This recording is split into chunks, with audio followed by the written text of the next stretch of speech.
Hello everyone, welcome back to my channel. ఈ వీడియోలో AP inter first year Sanskrit model paper చూద్దాం. Sanskrit paper మీకు 100 మార్క్స్కి ఉంటుంది అన్నమాట. దాంట్లో 16 రోమన్స్ ఉంటాయి. ఫస్ట్ రోమన్ దాంట్లో ఇక్కడ ఏమంటున్నారు, ఫస్ట్ రోమన్లో 2 శ్లోకమ్స్ ఇచ్చారు. ఆ శ్లోకంని ఫిల్ చేసి, ఆ బ్లాంక్స్ ఇచ్చారు కదా, ఆ బ్లాంక్స్ ఫిల్ చేసి భావం రాయమంటున్నారు. ఆ రెండిట్లో ఏదో ఒకటి రాయాలి. ఒకటి 6 మార్క్స్. నెక్స్ట్ సెకండ్ రోమన్, ఇక్కడ నిబంధ ప్రశ్న అడుగుతున్నారు. 2 క్వశ్చన్స్ ఇచ్చారు కదా, నిబంధ ప్రశ్న అనమాట, ఎస్ఏ అనమాట.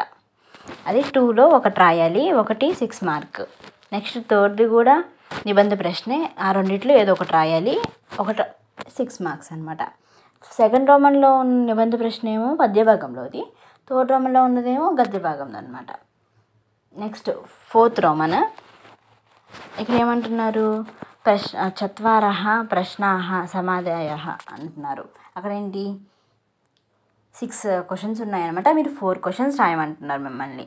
ఇదేంటి, ఉపవాచకంలో ఉన్న లెసన్స్ ఉంటాయి కదా, ఆ లెసన్లో క్వశ్చన్స్ అనమాట. ఆ లెసన్లో క్వశ్చన్స్ చదివితే దాంట్లో 4 రాస్తారు, ఒక్కొక్కటి 2 మార్క్, 8 మార్క్స్ ఇస్తారు.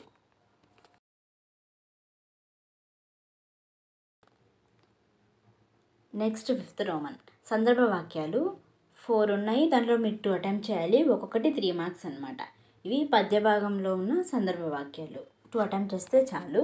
నెక్స్ట్ 6th రోమన్, అవి కూడా సందర్భ వాక్యాలు, కానీ ఇవి గద్య భాగంలో ఉన్నవి. అవి కూడా 4 ఉంటాయి, మీరు 2 అటెంప్ట్ చేయాలి, ఒక్కొక్కటి 3 మార్క్స్ అనమాట. నెక్స్ట్ 7th రోమన్, త్రయః ప్రశ్నాః సమాధేయః. ఇక్కడ ఏంటి, 6 క్వశ్చన్స్ ఇచ్చారు, మీరు 3 అటెంప్ట్ చేయాలన్నమాట. ఇవి పద్యభాగంలో ఉన్న 2 మార్క్స్ క్వశ్చన్స్. టోటల్గా 6 వస్తాయి అన్నమాట, 3 అటెంప్ట్ చేస్తే 3 × 2 6 వస్తాయి.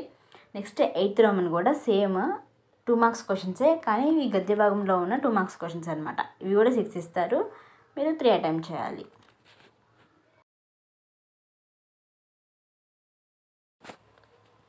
Next 9th Roman, letter writing అనమాట. 2 ఇస్తారు, ఏదో ఒక లెటర్, మీకు వచ్చిన లెటర్ ఒకటి అటెంప్ట్ చేయాలి, ఒకటి 5 మార్క్స్. నెక్స్ట్ 10th రోమన్, శబ్దాలు అనమాట. అదే ఫస్ట్ది ఏముంది ఇక్కడ, రామ్ శబ్దం అనమాట. అదే రామః, రామౌ, రామః అని శబ్దాలు ఉంటాయి, ఏకవచనం, ద్వివచనం, బహువచనం అని, అవి శబ్దాలు. దాంట్లో 2 అటెంప్ట్ చేయాలి, ఒక్కొక్కటి 6 మార్క్స్, 12 టోటల్గా మీకు. నెక్స్ట్ రోమన్, ఇక్కడ ఏంటి, ధాతు రూపాలు అనమాట. ఫస్ట్ది ఏమి ఇచ్చారు, గమిష్యతి అని ఇచ్చారు, దానికి ధాతు రూపాలు రాయాలన్నమాట మీరు. అదే ఏకవచనం, ద్వివచనం, బహువచనం హెడ్డింగ్ పెట్టి ధాతు రూపాలు, గచ్చతి, గచ్చతః, గచ్చంతి, అలా ధాతు రూపాలు రాయాలి. 4 ఇస్తారు, మీరు 2 అటెంప్ట్ చేయాలి, ఒక్కొక్కటి 3 మార్క్స్ అనమాట. నెక్స్ట్ 12th రోమన్, సందులు అనమాట. ఇక్కడ ఏంటి, సందులు విడదీసి మీరు సంధి పేరు రాయాలి. 6 వచ్చారు కదా, దీంట్లో మీరు 3 అటెంప్ట్ చేయాలి, ఒక్కొక్కటి 2 మార్క్స్ అనమాట. నెక్స్ట్ రోమన్ కూడా సేమ్ సందులే, ఇవి విడదీసి ఇచ్చారు, మీరు కలిపి సంధి పేరు రాయాలి. సేమ్ ఇవి కూడా 6 ఇస్తారు, మీరు 3 అటెంప్ట్ చేయాలి. Next Roman, next 14th Roman, ఇవి ట్రాన్స్లేషన్స్ అనమాట.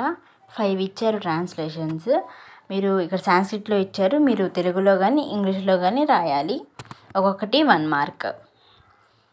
నెక్స్ట్ 15th రోమన్, ఏకేన్ పదేన్ సమాధేయః, అంటే ఇక్కడ 1 మార్క్ క్వశ్చన్స్ అనమాట. పద్యభాగంలో ఉన్న 1 మార్క్ క్వశ్చన్స్ 5 ఇస్తారు, మీరు 5 అటెంప్ట్ చేయాలి, చాయిస్ ఏం లేదు దీనికి, ఒక్కొక్కటి 1 mark. Next last Roman, 16th Roman, same ఇది కూడా 1 మార్క్ క్వశ్చన్సే, కానీ ఇవి పద్యభాగంలో ఉన్న 1 మార్క్ క్వశ్చన్స్ అనమాట. 5 ఇస్తారు, దీనికి చాయిస్ ఉంటుంది, ఒక్కొక్కటి 1 మార్క్ ఒక్కొక్కటి.